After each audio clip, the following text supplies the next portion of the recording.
If you're grieving someone who is still alive, someone you no longer have a relationship with, this video is for you. Grieving a living person can be one of the most painful and confusing experiences there is. There's no funeral, no closure, no clear ending. Just unanswered questions, memories that surface out of nowhere, and a kind of grief that quietly changes you. If you're dealing with family estrangement, this isn't just distance, it's loss. And it's far more common than most people realize. This video is part of a series on healing from family estrangement, and today we're starting with grief because that's often the part that no one talks about. First, let's define what family estrangement actually is. Family estrangement happens when there's a breakdown in a relationship between family members that leads to emotional or physical distance, sometimes permanently. It can happen for so many reasons: boundaries, mental health, addiction, conflict, values, or simply safety. No two stories look the same. What makes estrangement so complex is how quietly it happens, often without language, support, or validation for the people living inside it. I want to be transparent with you. I'm currently navigating multiple family estrangement situations, and I am and have been on both sides of it. Through my own healing journey, I've learned just how layered and painful this kind of grief can be. Because grieving someone who has died is one thing, but grieving someone who is still alive, still breathing, still out there somewhere, that's a different kind of grief. There's no clean ending, just waves of emotion that can hit when you least expect them. And you may catch yourself thinking things like, well, this would be so easy to fix if they would just blank.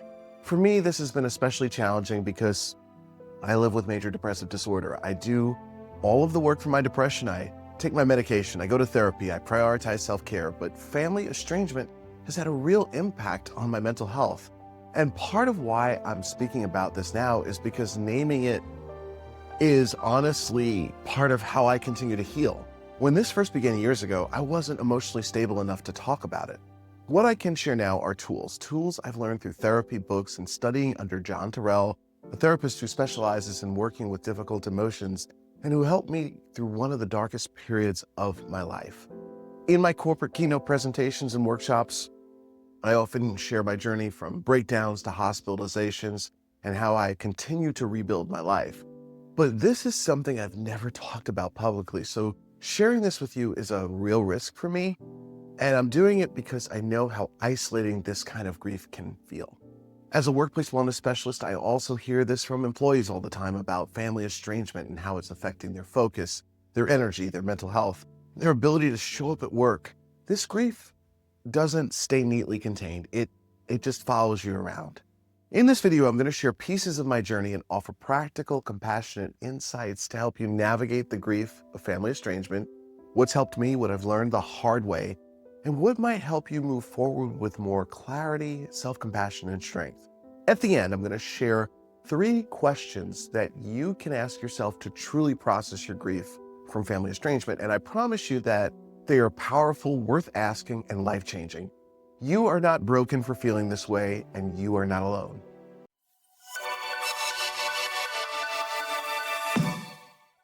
I'm Mike Veny, and I'm a certified corporate wellness specialist. Disclaimer: before I begin, I want to say something directly to my family members who may be watching this. I'm going to do my absolute best to speak about this topic without sharing personal or identifying details about anyone in our family. This video is about my internal experience, my healing, and what I've learned, not about assigning blame or telling anyone else's story. If there's anything that I say that feels upsetting or inaccurate to you, I genuinely ask that you contact me directly on my cell phone. One of the roots of family estrangement in my family has actually been the inability to communicate directly with one another. Instead, messages get filtered through other people. And I'll be honest, I've been guilty of doing that myself. I'm not placing myself above anyone here. I wanted to be clear about that before we go any further. One of the most important things I want to share with you in this video before we get to the 3 questions is this: healing from grief often begins by making space for it. That doesn't mean forcing yourself to feel anything. It simply means allowing whatever is already there to exist without judgment. For some people, this might look like laying on a bed and just feeling your feelings. For others, sitting quietly in a room with the door closed. Sometimes it means doing very little, just noticing what's coming up and letting it be present. I want to share a bit from my own recent experience. Not long ago, some very intense emotions around family surfaced for me: anger, sadness, resentment, and guilt. All of these are common components of grief, especially when it involves family estrangement.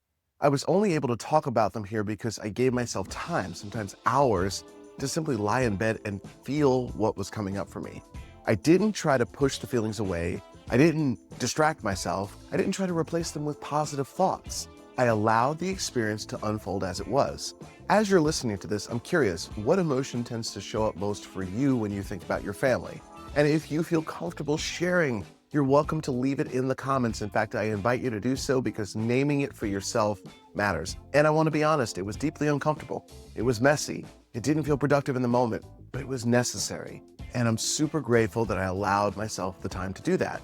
One thing I've learned through therapy and my work with John Terrell, who specializes in helping people navigate difficult emotions, is that many of us were never taught how to safely experience big emotions. In fact, in some families and cultures, emotional expression is misunderstood or discouraged or seen as disrespectful. But emotions themselves aren't a problem. They're a natural human response. When feelings don't have the space to be felt, they don't just disappear, they get stored. And over time, they can surface in ways that affect our mental health, our relationships, and even our work. For me, making space for grief often means being alone in a quiet room and allowing the emotion to move through me at its own pace. And something both reading books and experience have shown me is that when emotions are met with presence rather than resistance, they often soften on their own, typically within 15 minutes or less. They may not go away completely, but they tend to lose some of their intensity. A great book that teaches more about this is Letting Go: The Pathway to Surrender by David R. Hawkins. I'll leave a link to that in the description. Support matters here too. Working with a therapist or mental health professional can make this process safer and more contained. If you don't currently have support, I've included links in the description to affordable therapy options. What I want you to hear most clearly is this. There's no right way to grieve, there's no timeline, and you don't have to do all of this at once. Learning how to make space for your grief at a pace that feels manageable for you is often the foundation for everything else that follows. And now, for the 3 questions that can truly help you heal from the grief of family estrangement. Only after you've spent time sitting with your feelings do these questions come in. You cannot rush this part. You can't answer these questions from your mind. If you try to answer them too quickly, in fact, you'll just stay in logic and in your mind. And healing doesn't live there. It lives much deeper in your emotions and deeply in your body. You have to do the dirty work first. Once you've taken the time to sit with your grief, really sit with it, these 3 questions can help you begin making sense of what's happening inside you. I want to slow this part down intentionally. These aren't questions you answer quickly. I'm going to say that again, and they're not meant to be answered perfectly. They're invitations to listen to yourself more honestly. Question 1, what am I feeling that I haven't fully allowed myself to feel yet? This might bring up emotions you've been avoiding because they feel uncomfortable, confusing, or even frightening. There's no right emotion here. Anger, sadness, guilt, relief, numbness, they all belong. Simply noticing what's there is an important step. Question 2, what story am I still telling myself about this relationship, and how is that story affecting me today? This isn't about deciding whether the story is true or false. It's about awareness. The stories we carry shape how we feel, how we react, and how much energy the situation continues to take from us. Gently noticing the narrative can create space for clarity. Question 3. What do I need to do in order to move forward regardless of whether this relationship ever changes? This question is about you, not fixing anyone else, not forcing closure. It invites you to consider what support, boundaries, compassion, or resources might help you take the next step in your healing on your own terms. As you sit with these questions, you may notice more emotions coming up. That's okay, that's part of the process. You're not doing it wrong. Now, there's one piece that often shows up after grief and reflection: resentment. And even when it's justified, resentment can quietly keep us stuck. In the next video, I'm going to talk about forgiveness in the context of family estrangement, not in a religious way, and not in a way that minimizes harm, and not in a way that requires reconciliation. I'll share a simple, practical approach that has genuinely supported my mental health and helped so many others that I've served in the workplaces around the world who have struggled with grief around family estrangement. Please consider clicking that like button, sharing it, and share it with someone who really might need it right now. And I invite you to subscribe so you don't miss the rest of my videos. And when you're ready, click that video on the screen to watch the next part, Healing from Family Estrangement Through Forgiveness. I'll see you in the next video.